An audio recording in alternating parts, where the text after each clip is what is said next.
नमस्कार। अपना उत्तराखंड के इस वक्त के बुलेटिन के साथ मैं हूं अनुपम। प्रदेश की हर छोटी बड़ी खबरों को लेकर उत्तराखंड में जल्द ही पुलिस के खाली पदों पर भर्तियां होंगी। मुख्यमंत्री पुष्कर सिंह धामी ने यहां पर यह बड़ा ऐलान किया है। देहरादून के पुलिस लाइन में पुलिस स्मृति दिवस पर कार्यक्रम का आज आयोजन किया गया था, जिसमें मुख्यमंत्री पुष्कर सिंह धामी ने पुलिस परेड की सलामी ली और शहीद पुलिस कर्मियों के परिजनों से भी मुलाकात की है। राज्य के 4 शहीद पुलिसकर्मियों के परिवारों को सम्मानित किया गया, साथ ही सहायता राशि भी दी गई। सीएम धामी ने कहा है कि विभाग में जल्द ही खाली पदों को भरा जाएगा। सीएम धामी ने यह भी घोषणा की कि राज्य स्थापना की 25वीं रजत जयंती पर पुलिस जवानों को रजत पदक दिया जाएगा। तो आर्थिक सहायता का चेक भी यहां पर सौंपा गया है। प्रमोशन के करीब 125 पदों को आपदा राहत कार्यों को और अधिक प्रभावी बनाने के लिए एसडीआरएफ की एक नई कंपनी की भी स्वीकृति प्रदान की है, जिसके तहत 162 नए पदों का सृजन किया जा रहा है।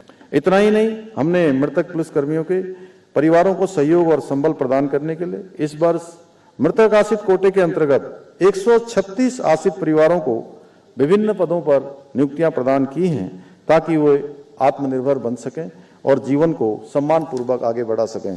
इसके अतिरिक्त हमने राज्य में प्रतिभाशाली खिलाड़ियों को प्रोत्साहित करने के लिए उत्तराखंड खेल नीति के तहत कुशल खिलाड़ियों के लिए पुलिस विभाग में विशेष कोटे के माध्यम से भर्तियों का प्रावधान भी किया है कि राज्य स्थापना की 25वीं वर्षगांठ, जो हमारी इस वर्ष 25 साल हमारे राज्य स्थापना के हो रहे हैं और हम इसको रजत उत्सव के रूप में पूरे राज्य के अंदर कर रहे हैं, तो मैं इस अवसर पर ये घोषणा करता हूं कि राज्य स्थापना की 25वीं वर्षगांठ के अवसर पर उत्तराखंड पुलिस के समस्त कार्मिकों को एक विशेष रजत जयंती पदक प्रदान किया जाएगा।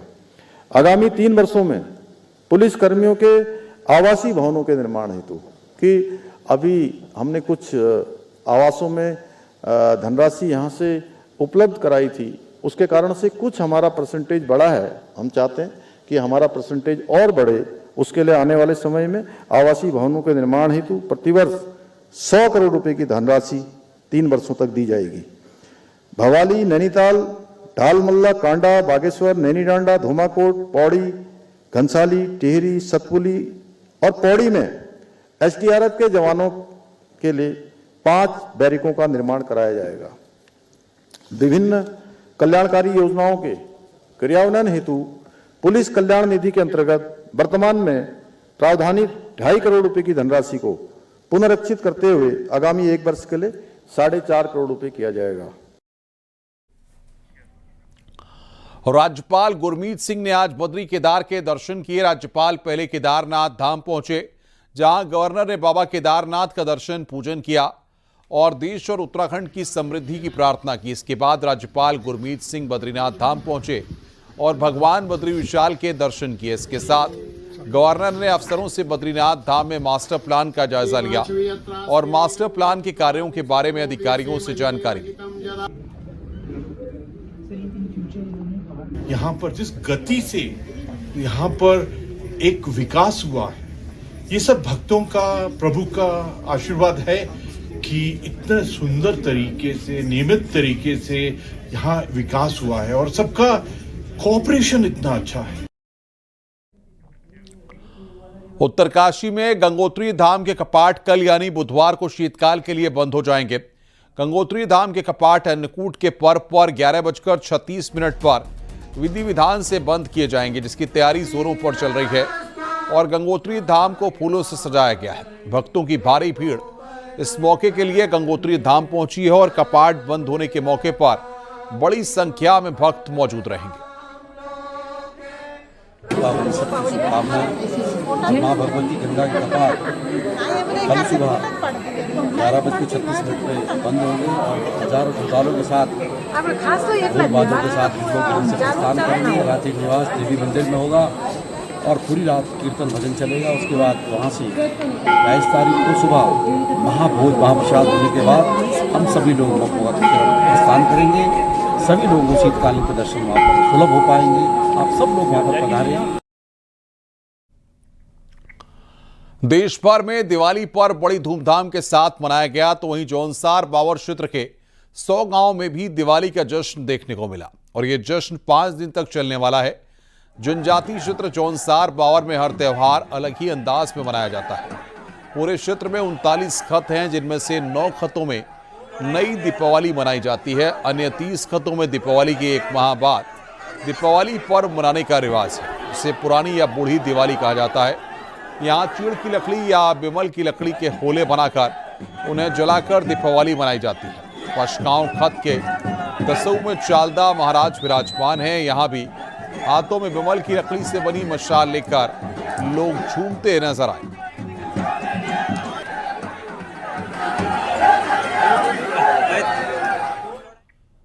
देश और प्रदेश के अन्य हिस्सों में सोमवार को दिवाली मनाई गई, तो कुमाऊं के पहाड़ी इलाकों में मंगलवार को दीपावली का त्यौहार मनाया गया। यहां पर जागेश्वर धाम में दिव्य दिवाली मनाई गई। जागेश्वर मंदिर में सैकड़ों दिए जलाए गए और भव्य पूजा अर्चना के साथ दिवाली मनाई गई।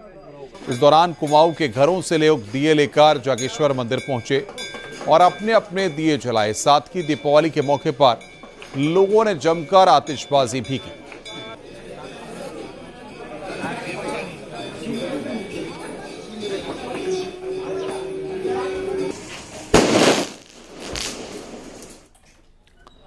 आगे बढ़ते हैं। इस बार दीपावली उत्तराखंड में हर साल से कुछ अलग रही।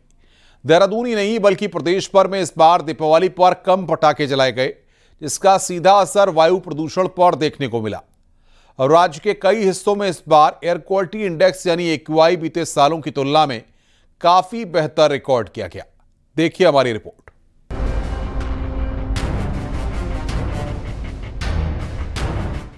बीते सालों में दीपावली की रात भर की आतिशबाजी के बाद अगली सुबह कर दिया।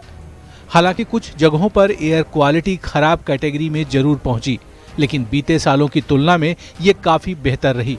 देहरादून में दून यूनिवर्सिटी क्षेत्र और काशीपुर में पिछले साल AQI 300 के पार था, जिसे बेहद खराब माना जाता है, लेकिन इस बार ये आंकड़े नीचे आए हैं।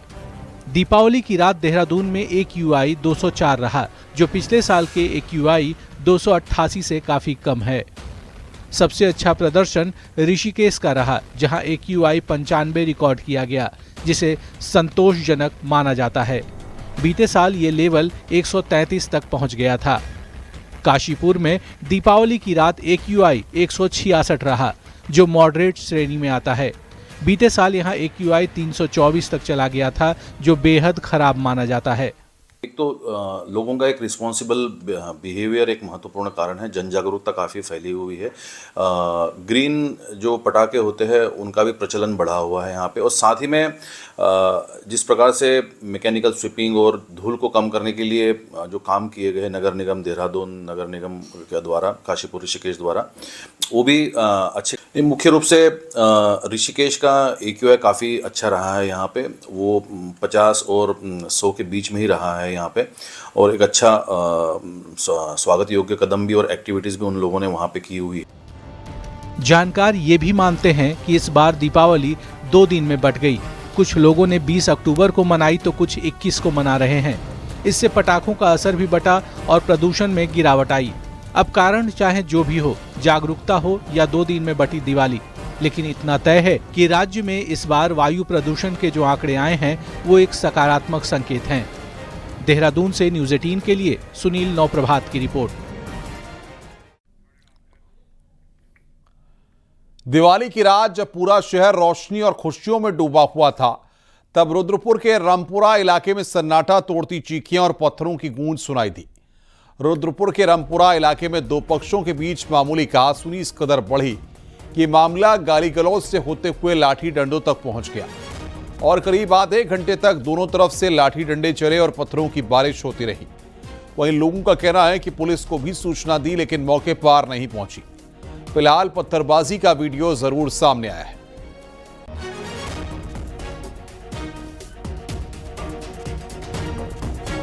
रुद्रप्रयाग जिले के पर्यटक स्थल चोपता में विदेशी पर्यटकों के साथ मारपीट और चोरी का गंभीर मामला सामने आया, जिसकी शिकायत मंडल पुलिस चौकी में दर्ज कर दी गई।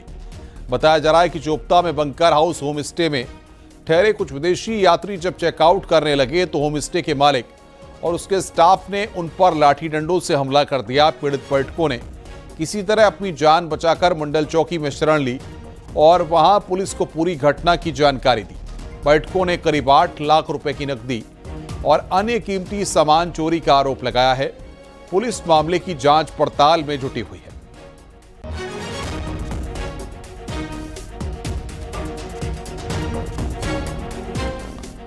अल्मोड़ा के चौखुटिया में स्वास्थ्य सेवाओं को लेकर आंदोलन अभी भी नहीं थमा है और अब आंदोलनकारियों ने 24 अक्टूबर को बड़े आंदोलन का ऐलान किया है। 24 अक्टूबर को चौखुटिया में महारैली के साथ एक पदयात्रा शुरू की जाएगी जो चौखुटिया से देहरादून तक जाएगी। खास बात यह है कि इस पदयात्रा में महिलाओं के साथ युवा और बुजुर्ग शामिल होंगे। आपको बता दें कि पिछले अक्टूबर से अल्मोड़ा के चौखुटिया में अस्पताल को बेहतर करने के लिए जन आंदोलन जारी है। हालांकि सरकार की तरफ से कुछ आदेश हुए हैं, लेकिन लोगों का कहना है कि उनकी सभी मांगों को माना जाए। सेवा हमारी स्पष्ट मांग है, हमें पूर्ण चाहिए, तभी जाके हम अनशन स्तर से उठेंगे। और जिस क्रम में जो है एक 6 अक्टूबर को भी महारैली की गई थी, 15 अक्टूबर को भी महारैली की गई थी, अभी 24 अक्टूबर तक यदि हमारी मांगें धरातल पर नहीं मिलती हैं तो एक महारैली के साथ साथ मुख्यमंत्री आवास और स्वास्थ्य मंत्री आवास के घेराव के लिए हम पद यात्रा के द्वारा निकलेंगे। आगे बढ़ते हैं। उत्तराखंड में टूरिज्म सेक्टर किस तरह से तेजी से आगे बढ़ रहा है ये देखने को मिला है और इसका उदाहरण है गंगोत्री नेशनल पार्क। यहां दराली जैसी बड़ी आपदा भी पर्यटकों के कदम को नहीं रोक पाई है। 1.5 महीने तक रास्ते बंद रहने के बावजूद अब तक 25,000 से ज्यादा पर्यटक और ट्रैकर यहां पर पहुंच चुके हैं, जबकि पार्क बंद होने में अभी 1 महीने से भी ज्यादा का समय बाकी है। देखिए हमारी रिपोर्ट।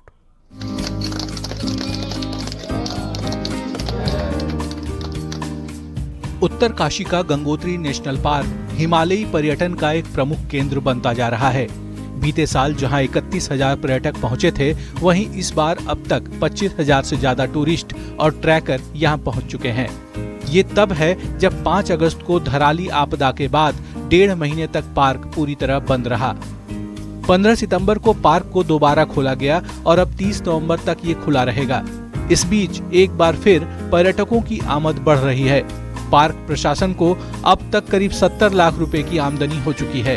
उम्मीद की जा रही है कि आपदा के बावजूद इस बार पिछले साल का रिकॉर्ड टूट सकता है। गंगोत्री राष्ट्रीय पार्क में इस वर्ष जो है अभी तक 25,000 से अधिक संख्या में पर्यटक आ चुके हैं और जहाँ तक रेवेन्यू का सवाल है तो हमारे पास लगभग 70 लाख रुपए के आसपास हमें अभी तक रेवेन्यू प्राप्त हुआ है। 15 सितंबर के बाद से हमने दोबारा जो है ट्रैक रोड्स खुले हैं हमारे यहाँ और उसके बाद से पर्यटकों की संख्या में वृद्धि हुई है और हमें लगता है कि पिछले वर्ष की जो फिगर्स रही हैं ये 30 नवंबर तक हम उन फिगर्स तक पहुँच जाएंगे। वो क्वालिटेटिव टूरिस्ट होते हैं जिनको जानते हैं कि ये एरिया विंटर एरिया है, ठंडा इलाका है, थोड़ा सा ट्रैक भी करना पड़ेगा और वो डेडिकेटेड लोग होते हैं, पहुंच गए हैं।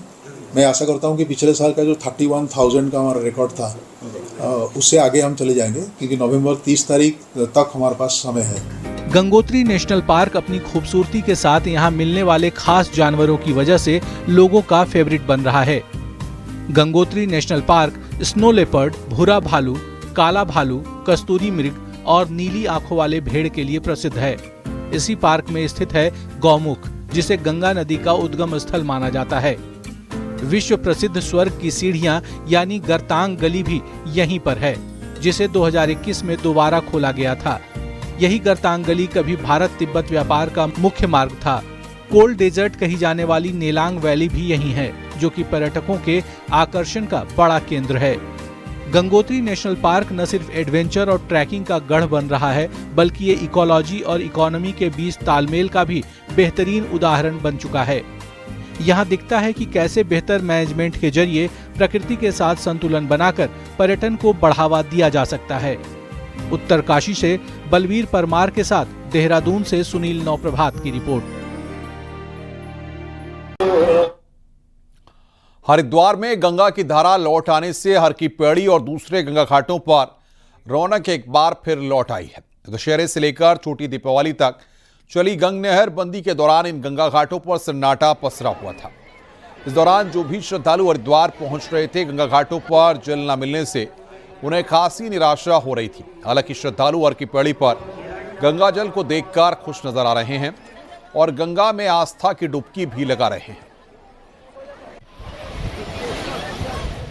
जी एक्चुअली मैं 2 दिन पहले यहाँ पर आया था, तो यहाँ पर गंगा के साफ सफाई का कार्य चल रहा था। उस टाइम पर यहाँ लोग अंदर जाने नहीं दे रहे थे, तो मुझे थोड़ी सी निराशा हुई, तो मैं थोड़ा दूसरे एरिया में चला गया घूमने। लेकिन आज जब यहाँ मुझे पता चला कि आज डुबकी लगने का मौका मिला है, तो मैं आज आया हूँ, तो मुझे काफी आनंद हो रहा है यहाँ पर आके। पता चला 2 दिन पहले गंगा बंद थी, तो यहाँ पे अगर हम उस समय आते तो मुझे बहुत बड़ा खेद होता। हम आज आए तो एटलीस्ट हमें नहाने को तो मिल गया, गंगा जी के दर्शन मिल गए, आरती मिल गई। आगे बढ़ते हैं, भारतीय फुटबॉल की बात कर रहे हैं। भारतीय फुटबॉल में बड़ा बदलाव अब होने जा रहा है। सुप्रीम कोर्ट के फैसले के बाद ऑल इंडिया फुटबॉल फेडरेशन यानी कि AIFF को अपना नया संविधान लागू करने की मंजूरी मिल गई है। यह फुटबॉल खिलाड़ियों के लिए नए युग की शुरुआत मानी जा रही है, खासकर उत्तराखंड के लिए, क्योंकि प्रदेश का राज्य खेल भी फुटबॉल ही है। आइए इस रिपोर्ट को आपको दिखाते हैं।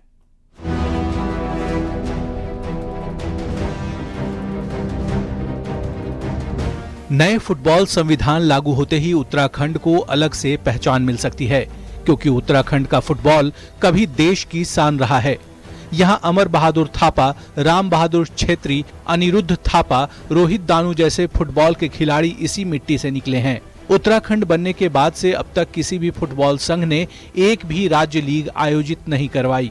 नए संविधान में साफ कहा गया है, जो राज्य या जिला 3 साल तक नियमित लीग नहीं चलाएगा, उसकी संबद्धता खत्म कर दी जाएगी, जिससे अब उम्मीदें बढ़ गई हैं कि एक बार फिर उत्तराखंड के खिलाड़ी अपना परचम लहराएंगे। हमें ग्रास रूट लेवल पे काम करने की बहुत ज़्यादा ज़रूरत है कि जो एज ग्रुप है, अंडर 10 है, अंडर 6 है, अंडर 12 है, अंडर 14 है, उनके ज़्यादा से ज़्यादा टूर्नामेंट्स हों, लीग्स हों, ताकि ज़्यादा से ज़्यादा बच्चे इन्वॉल्व हों। क्योंकि उत्तराखंड में पोटेंशियल तो बहुत ज़्यादा है, लेकिन उनको टूर्नामेंट्स की अपॉर्चुनिटी उतनी नहीं मिल पाती है। तो हमारे जो है 11 इंटरनेशनल प्लेयर जो है देहरादून ने दिए हैं। सबसे ज़्यादा जो फुटबॉल के जो क्लब्स हैं वो देहरादून में लगभग 3 दर्जन। लेकिन हो क्या रखा है कि जो एक्टिविटीज़ है वो चल रही है हल्द्वानी से संचालित हो रही है। यहाँ क्लबों को रजिस्ट्रेशन के लिए रोना पड़ रहा है। क्लब यहाँ पे फुटबॉल की लीग नहीं हो रही है। नया संविधान तय करता है कि कोई भी व्यक्ति 12 साल से ज्यादा संघ में पद पर नहीं रह सकेगा और अब खिलाड़ियों को सीधे प्रतिनिधित्व मिलेगा, जिसमें 3 पुरुष और 2 महिला अंतर्राष्ट्रीय खिलाड़ियों को राज्य संघों में जगह दी जाएगी। इस संविधान के तहत अब किसी भी राज्य फुटबॉल संघ में सरकार का मंत्री या पदाधिकारी कोई पद नहीं संभाल सकेगा, क्योंकि अभी तक उत्तराखंड फुटबॉल एसोसिएशन के अध्यक्ष राज्य के वन मंत्री सुबोध उनियाल थे। लेकिन अब नए संविधान के मुताबिक कोई भी मंत्री अध्यक्ष नहीं बन सकता। अरे साहब, जो सर्वोच्च न्यायालय का जो भी निर्णय होगा सब पे मान्य है, मुझ पे भी मान्य होगा। जब कोई पॉलिटिकल व्यक्ति किसी फुटबॉल एसोसिएशन में पदाधिकारी नहीं रह सकता तो मुझ पे भी लागू होगा। फुटबॉल के इस नए संविधान ने खेल की राजनीति और पारदर्शिता दोनों पर सवाल खड़े कर दिए हैं, लेकिन साथ ही ये खिलाड़ियों के लिए एक नई शुरुआत की उम्मीद भी जगाई है, जहां फैसला मैदान का होगा, कुर्सी का नहीं। न्यूज़ 18 के लिए देहरादून से सतेंद्र बर्थवाल की रिपोर्ट।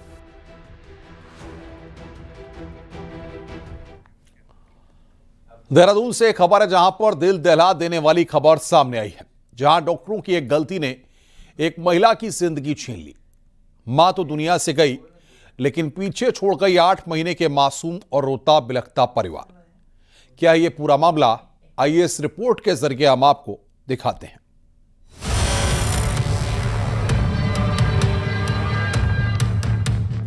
तस्वीरों में दिख रही महिला ज्योति प्रज्वल है, जिसका इलाज देहरादून के मदर केयर अस्पताल में चल रहा था। इलाज भी ऐसा जिसने उसे जिंदगी नहीं बल्कि मौत दे दी। दरअसल 26 साल की ज्योति ने 29 जनवरी को मदर केयर अस्पताल में ऑपरेशन से बेटे को जन्म दिया था, लेकिन कुछ ही दिनों के बाद तबीयत बिगड़ने लगी और कई बार इलाज के बाद भी आराम नहीं मिला।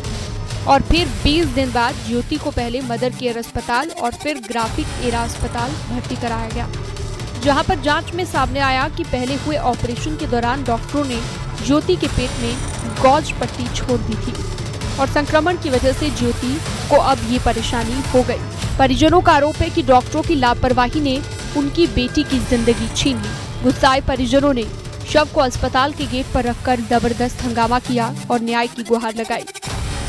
पट्टे गए कि जो ऑपरेशन हुआ है, ऑपरेशन के थ्रू इन्होंने खून रोकने के लिए पट्टे रख दिए और ऊपर टांके लगा दिए, उन्होंने ध्यान नहीं दिया है। तकलीफ में थी, बहुत तकलीफ में थी लड़की है और दिखाया ऐसा। ऑपरेशन होने से पहले भी 2 दिन पहले आई थी यहाँ पर लड़की, उन्होंने कहा कि ये हमारे उसमें नहीं है।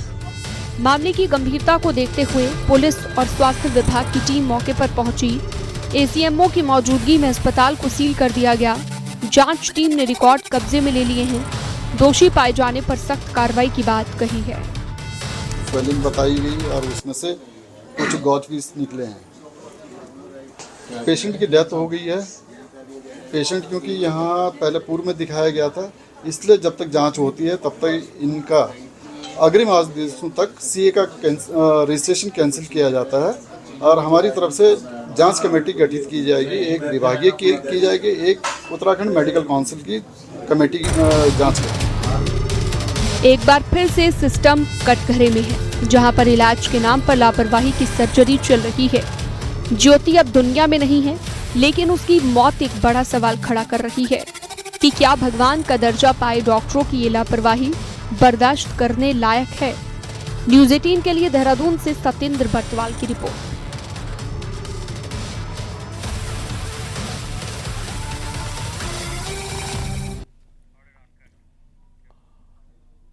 रुक रहे हैं यहां पर ब्रेक के लिए। खबरों का सिलसिला लगातार जारी है।